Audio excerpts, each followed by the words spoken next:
Hello hello guys, comment nous y gros déblosay pété Timoun et Star Magazine fini avec Westerly Show.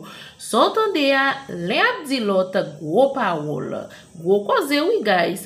Mais t'as semblé bagay yo pi compliqué pour Westerly. Pral gen oui Timoun.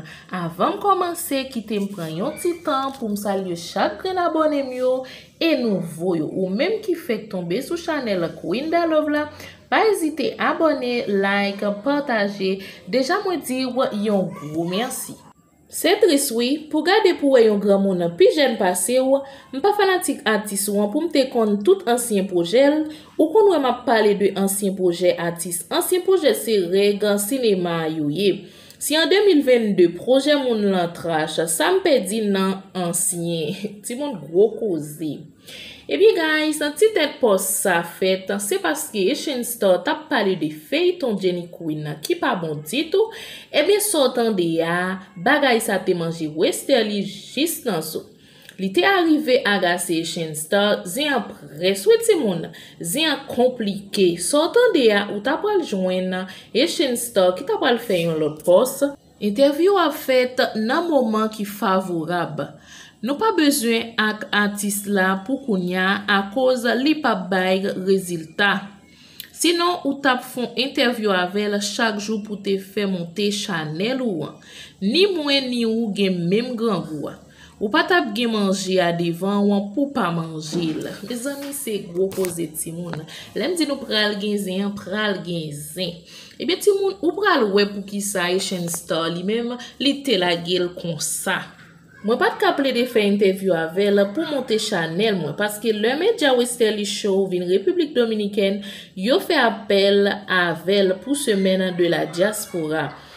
Pour le faire interview avec ambassadeur, avec ministre, avec consul, m'te occupé li te fait yon ti kite ou ap écrit artiste là pour interview à que pot ko ka joine. C'est gros cause ti moun dans la République. Ouais, c'est parti cause petit non. En pile parole ti moun, yon a blasé l'autre.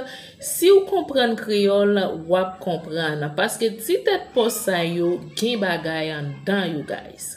Ça pi fani c'est parce que li dit nan copier sur Westerly Show gen foli travail dans cinéma sans pas kon rien de ti moun yo de ancien projet yo de production yo te commencé moun nan pas kon rien de cinéma avant parler projet a pa gen valé. Et ou même code valeur respecter effort ti moun yo grand moun échoué. C'est gros cause ti moun parole yo belle. Westerly dit Star Magazine grand moun échoué. Sortant de ya ou vin joindre Star qui fait connaître Westerly pi grand passé là et le pi grand moun passé là qui cause ça mes amis mais cause guys. Eh bien, ou content de passer un moun bon mosso manger pour le reprocher ou pito mou grand gouti moun. Eh bien, c'est ça que rive Westerly là. Journée jodi a, j'aimerais la reprocher l'autre là, li te fait connaître. Si c'est pas tant fait Westerly Show, quand on tape jeune Jenny, malgré Jenny pas de vle parler, c'est forcé ou te forcé là. Yon artiste gen doit pas vle bon interview, faut accepter ça. Li gen doit pas remet forme tête ou bien plateau, faut accepter ça. C'est pas une raison pour chercher détruire tout effort la fait. Mes amis, tout caca chat marron apprend la rue. Gen cause ou ti moun toujours n'a continuer avec un autre post Westerly. C'est valeur qui reconnaître valeur avec effort moun. Depuis ou gen temps ouais projet a pas gen valeur, c'est parce que ou même ou pas gen valeur pour tête ou pas jamais jouer une interview ça ou pas crier ou échouer ou mettre un jeu domino ou blabla trop. Timoun gen cause oui Timoun. Eh bien Timoun monsieur pas de connaît ça, moi senti que Westerly avait-il sortant de monsieur vin si tellement pas content après ti tête post ça, li vin lage tout preview fanatique yo même arrivé réagir. En suivant avec ma petite tête post ça Timoun. L'aime de d'amour sexy te affronté problème ça dans etima là tout artiste respect. Ça c'est parole Westerly oui guys. Sortant de ya, Star te dit c'est ça que fait m'bad vle wal travailler dans les oui. Parce que ou fait non déjà ou gen respect ou déjà. Mais si moun nou jan moun yo te close, nou jan moun yo te gen yon l'amour en dan. Eh bien, me kounya la ou vin jwen nan dossier Jean-Beline nan qui arrive diviser yo net ali. Eh bien, dans le dossier ça, ou ta pral jwen quelques fanatiques qui te répondent. Ou fin pali, maze sort ak tout fanatique a ali yo.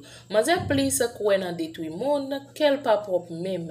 Et li met yon ban moun même qui avel entouré pour li fin penser la l'aise et carrière li ap krasi. Pour moi, fils a poko fait un yen qui bon non? C'est chargé. Jenny Queen prend en droit wa. N'a continue avec yon autre poste. Maze c'est un mauvais moun, li pa dab jam gen bon moun nan entourage li. C'est méchanceté qu'elle en fait même Jacques li nan entourage li. Ou pa wè sel sa yo propre, séjouré. Ti moun gros cause.